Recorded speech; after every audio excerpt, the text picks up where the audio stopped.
Hey guys, my name is Science Awesome here, and welcome to Deep Brain Stimulation Surgery. Let's get started. It's gonna be fun. I'm gonna puke. Okay. Welcome to EdHead's virtual Deep Brain Stimulation Surgery. My name is Dr. Vanessa Mai, and today I will be showing you the 5-step process of helping a patient with movement disorders. Are you ready? Yes.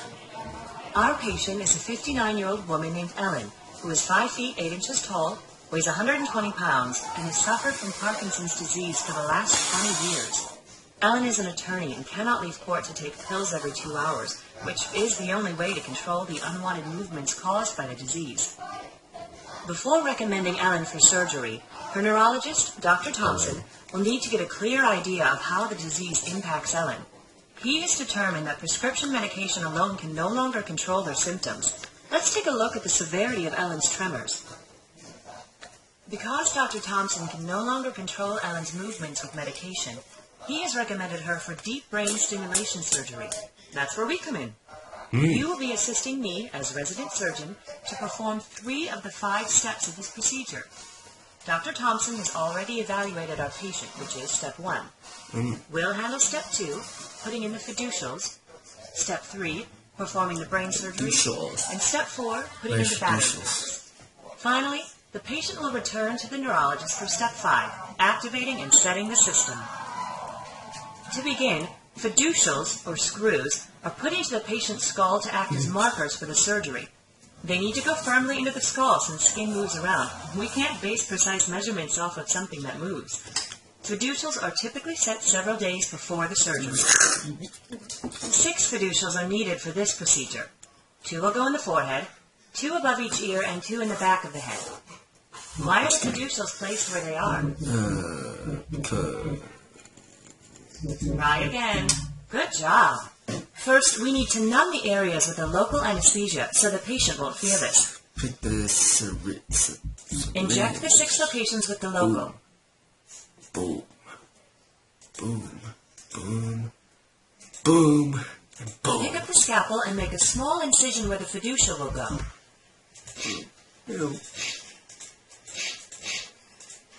Use a lap sponge to blot away the blood. Sponge. Now use the screwdriver to put the fiducial into the skull. Ew.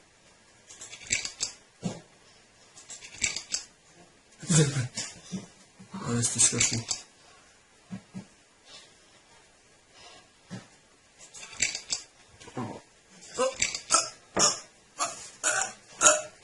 Now the patient will be sedated and undergo both a CT and MRI scan. These 2 scans will be used to build a very detailed 3-dimensional picture of the skull and brain. The fiducials you put in earlier will be used as highly accurate markers during the surgery. We will be using a global positioning system, GPS, which helps plan our surgical trajectory in advance. The computer will combine the images and help us locate the subthalamic nucleus, STN. Take a look at this image. We are targeting the subthalamic nucleus on both sides of the brain. Let's plan the trajectory for the first side. Select the color of the trajectory that you think would avoid the possibility of brain damage. Great job! This is a good trajectory to the target. Yeah. It doesn't go through any sections of the brain that would be permanently damaged by the probe. Yeah. Now we have mapped our trajectory to the target. It will be saved in the computer for the day of surgery. Ellen has undergone all the pre-op testing for general health and ability to tolerate surgery. She has been approved for the surgery. 2 days. Ellen has already been put on the operating room table, which places her in a reclined position while supporting her head and neck with a brace. I'll be back. She will be in a monitored anesthetic condition, which means she'll be sleepy, relaxing, maybe even a bit goofy, but she can be brought back quickly to a state of relative normalcy. I smell daffodils. A general anesthetic takes several hours to wear off, so we don't want to use that. We'll start by shaving her hair. Ooh, hair clippers. Okay. I got this.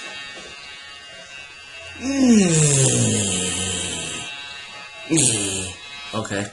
Now that we've selected the safe trajectory on the monitor, we need to map the same trajectory to the patient's head. In order to do this, we'll use non-sterile probes to register the position of the fiducial to the GPS system. This information will be used to determine where to put the incision marks. Find the GPS probe on the... What the hell is this? You just tap it? Awesome. 0.3 millimeters gnarly. Red. The error is less than 1 millimeter, so we are in good shape. It's time to mark the scalp where we will make the incisions. We will make one mark on each side, since the left side of the brain controls the right side of the body, and the right side of the brain controls the left side of the body.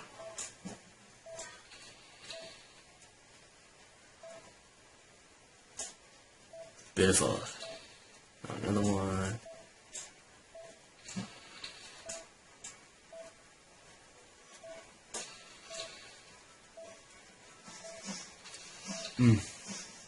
Art. This guy.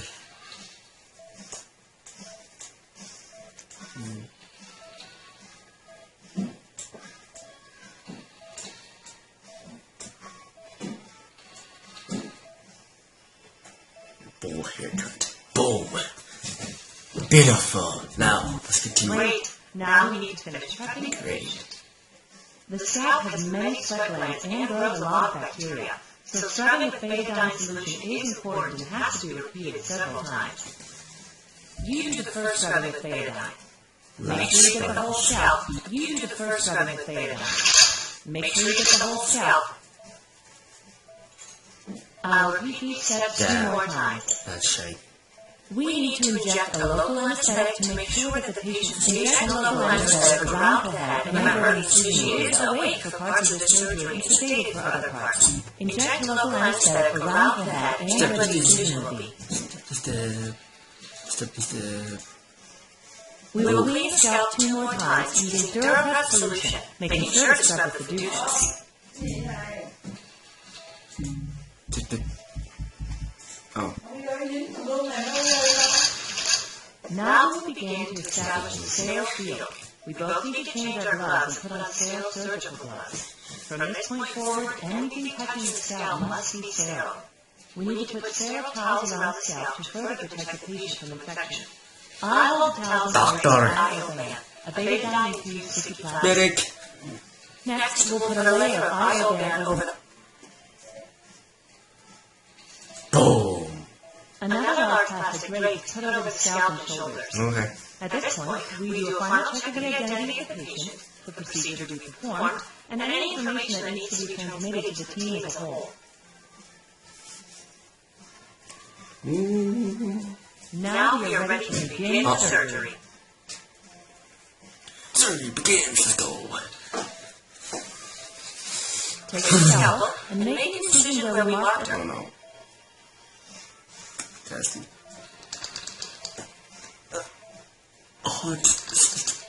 Wow, your hands are as steady as a giant oak.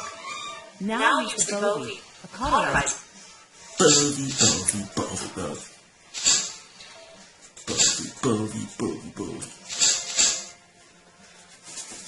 Damn.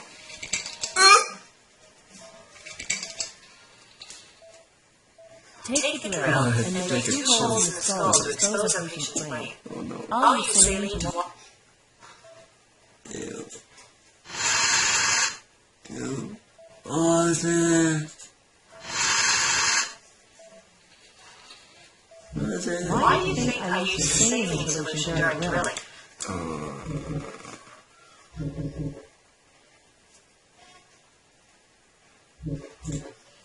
Nice work. We will use a tower system to guide the placement of the recording element and, ultimately, the stimulation code. This tower system is called the frameless stereotactic system. We will start by attaching the base of each tower to a drill hole. Try it, you'll like it. We will start by attaching the base of each tower. I'll put the other base plates, and then use 2 screws to make sure the base stays securely attached. Now, we want to make the final measurement of the Fiducial and tower in relation to the computer scan. The error that the computer shows for all measurements has to be less than 1 millimeter for us to see. This makes absolutely certain that we are in the right place and with the right target when we insert the probe. Now let's adjust the power base into a position that will allow us to follow our pre-planned route to the STN. To accomplish this, we'll set a number on the tower 10 millimeters less than the number indicated on the computer screen to make sure that the probe is inserted at the correct distance and so we don't overshoot the target. Why are we going to so much effort to measure and remeasure the location of the fiducials in the base of the tower?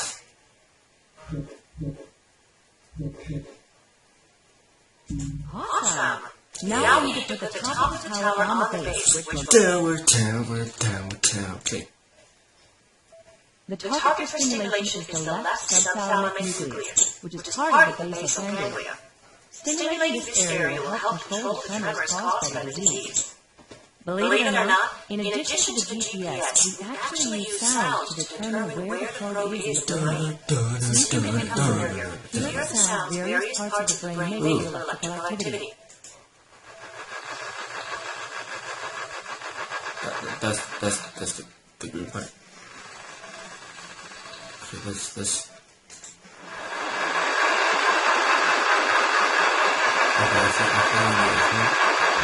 Okay. If all goes well, we will first spin by the thalamus, hear the release go, then we'll pass through a quiet zone without alarm, and finally, we'll hear the firing as the STN produces. We are ready to insert the recording probe. The probe should go in about 10 millimeters shy of the target using our color measurement. This allows you to slowly advance the last 10 millimeters without making a hollow groove in the brain. Do you think you can identify the part of the brain from the sound? Go ahead and slowly insert. When you are in what you think is the right place, you will then remove the recording probe and insert the stimulation probe. Probe. I think we hit the right spot. However, we need to test to make sure. There is a section of the brain very near the STN that is a sensory center. That means if we accidentally stimulate the sensory center instead of the STN, the patient will feel a tingling sensation in their hands and face or legs, and that's not good. A nurse will test the patient for hand-eye coordination, ability to perform fine motor functions, and also ability to move quickly and with control. Parkinson's patients not only have trouble moving the way they want, but also their muscles are often rigid, preventing them from moving freely, so we'll test for that too. Our patient is also asked to draw a straight line and to write their name. This is compared to what was drawn and written before surgery started. Ellen, I need you to open your eyes for me. Great. Can you follow my finger with your eyes? Good. Touch the end of my finger with your right hand. That doesn't. Hold both hands out straight for me. Great. There's no tremor on your right hand. Now please tell me if you feel anything like tingling sensation in your face or your right hand. Only a little bit. Okay, I just want to make sure that we aren't Game over. overstimulating the brain. Too bad.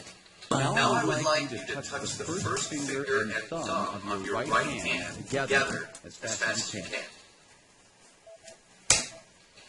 Great.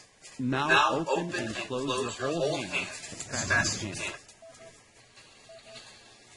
You're doing very well. Touch the end of your nose. Now take this cup and pretend to drink from it. So thirsty. Now let's see if we can work with some numbers. Please count backwards from 100 in units of 7. I couldn't do this before surgery. 193. Just give it a try, Ellen. 193.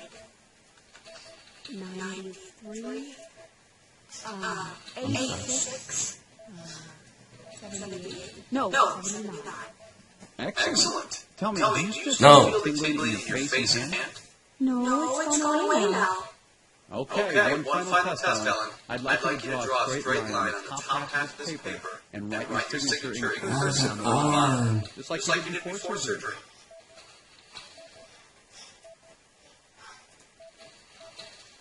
Wow, you can actually read it this time. Doctor, what do you think? Ellen, We have the benefits we want here without the side effects. So we're going to sedate you a bit and then start working on the other side. Why doesn't the surgeon do the testing with the patient?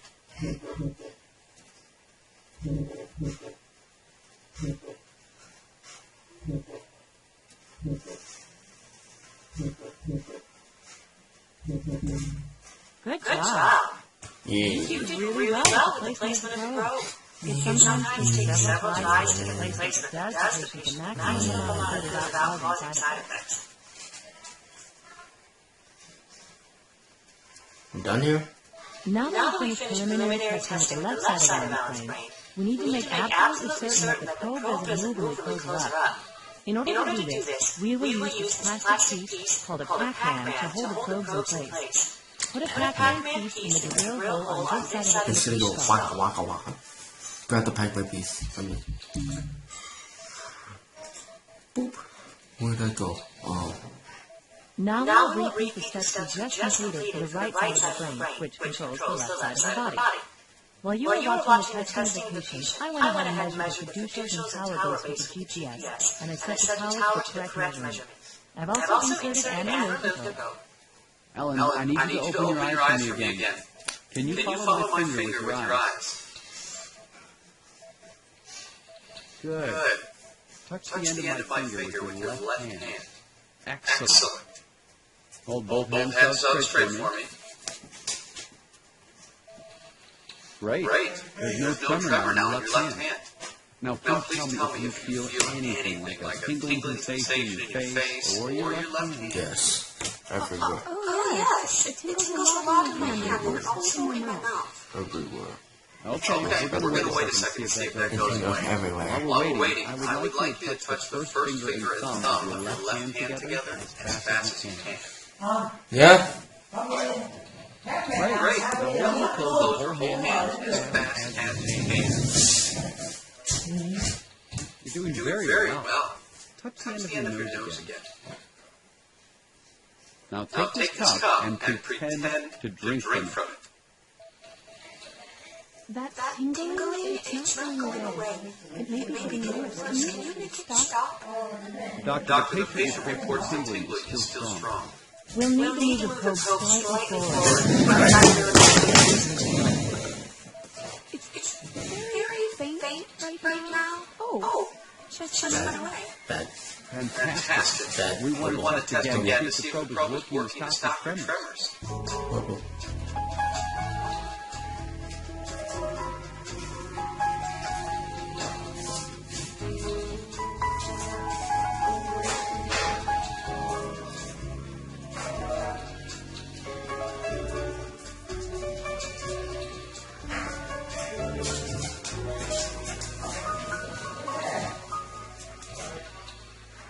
Great. Thanks for doing all that.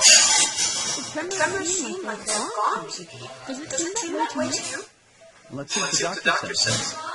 It does look like we have the benefits we want without the side effects. We're going to sedate you again, Alan, and then we'll close out. What? It looks like we have that problem solved, and both stimulation probes are now in the correct locations of the brain. Now we need to make absolutely certain that the second probe doesn't move. Okay. Where you go? Excellent. We can safely remove the Is it light for you on guys both too? sides. I'm sorry. Click. Okay.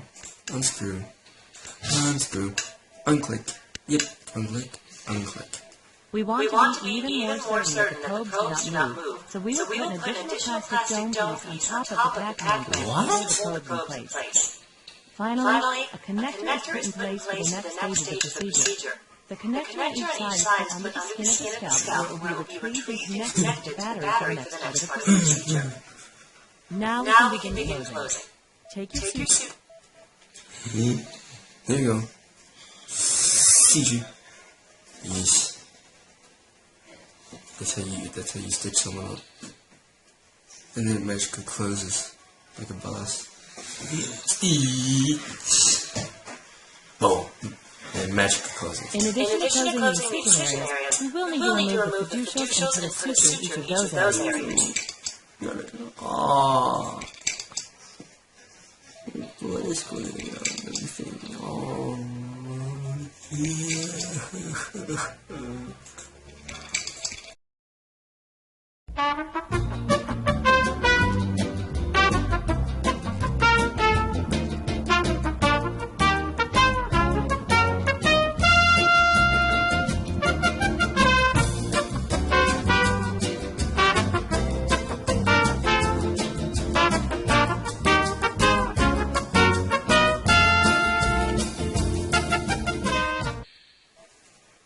Welcome back, guys. Something happened.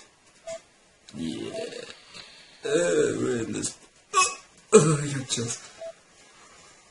Is that like a pick? Is that a pick? I'll use the long tunneler to grab the end of the lead and pull it back up under the skin to the top of the head.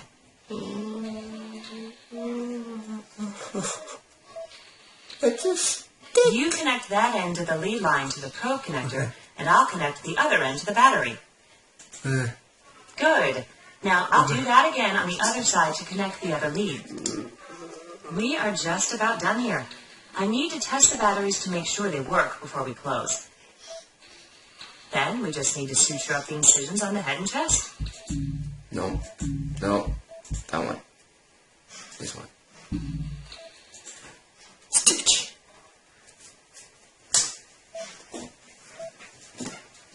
Stitch faster, woman. Stitch. Magical gloves. Like a boss. Okay. Yeah, you just draw stitches. Like any normal person, right? The patient will go back into recovery today and then go home tomorrow. Oh. After that, she will wait another 2 weeks before returning to the neurologist to have the deep brain stimulation system calibrated to her particular needs. I'd like you to observe this session so you can get a feel for it. Why wait 2 weeks before setting the system?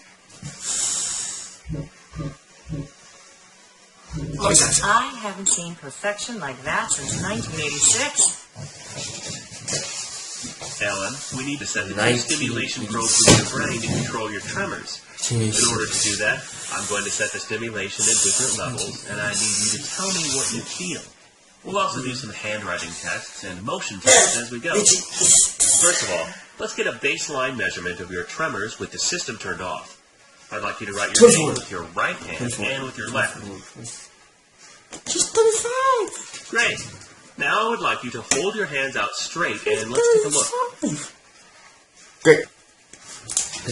Okay, now bring your hands back in front of your chest. Let's see how that looks. We're referring to the level of severity Compare the current tremor level of severity to the level after we turn on the scale stimulation. below. How severe do you think Yeah, Ellen's scale tremors below. are? How severe do you think Ellen's tremors are? I think there is more impairment than that. I think there is more impairment She than cannot that. write legibly, nor can she. She cannot write legibly, nor can Now she Ellen draw. will turn the left stimulation Now probe Ellen on, will which turn the controls left the right side. stimulation probe on, which controls the right side of your body. There are 4 sections to the probe in your brain, and we will need to set all 4 sections. There are settings for amps, pulse width, and pulse rate. But for today, we're just going to concentrate on the amps. I've turned on the first section of the probe. Now I'm going to choose various settings for the amps and take notes on what happens at each setting.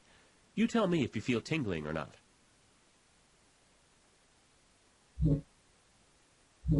I don't feel anything. I don't feel anything. I feel a little in my hand. Okay, I think we have a setting where you felt a little tingling in your hand. That will probably go away. Let's see how this setting is controlling your tremors.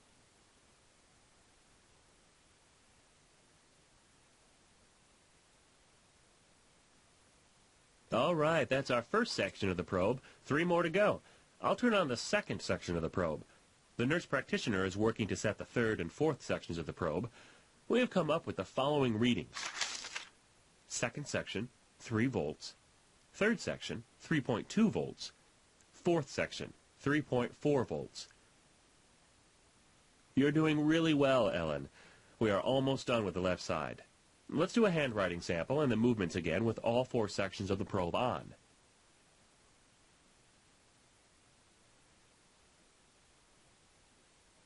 Okay, now hold your hands out. Good. Now bring them back in again. Good. I think that takes care of most of your tremors on the right side. The nurse practitioner is going to set the battery and probe for your left side, and then we'll take some more handwriting samples. The traditional method of dealing with movement disorders was to burn or ablate a small section of the brain. Surgeons discovered that stimulating controlled the movement disorders even better than burning the cells. So this entire procedure was developed around that research. However, no one really knows why this works or how it controls the movements. Maybe you can discover an answer to this question as you pursue your future career. Thanks for helping out with Ellen's deep brain stimulation surgery. She will have a much higher quality of life now.